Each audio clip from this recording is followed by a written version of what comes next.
هفهمك عن ايه نادي استثماري بس قدام شويه. المهم نرجع لقصتنا. ساعتها مشوني من الفرقه بعد شهرين ثلاثه وجالي احساس بالظلم، وخدت قرار ان انا اشيل الكوره من دماغي خالص، عشان شفت بعيني الظلم والواسطه والتسنين. فخلاص انا كده كده ماليش فرصه. تعدي الايام ورجعت العب خماسي تاني مع اصحابي واخش دورات رمضان، واسمي كان معروف عندنا في المنطقه لغايه ما في يوم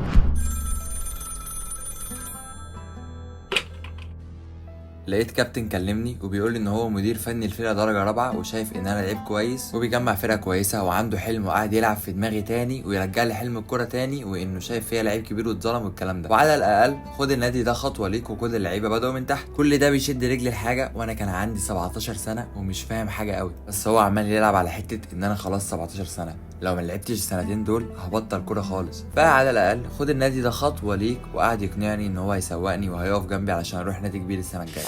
الراجل سبحان الله حبني لله في الله كده ما تقولش ابويا. فضل يرغي ويرغي وانا سرحت خلاص، وعمال اقول لنفسي مكتوبه لك، وبدات اشوف نفسي لعيب كوره تاني والناس بتجري عليا وبتنادي باسمي في الاستاد. كل ده وهو معايا في التليفون وعمال بيرغي لغايه ما قال ان النادي استثماري. انا ساعتها وقفت كده لحظه وسالته يعني ايه استثمار.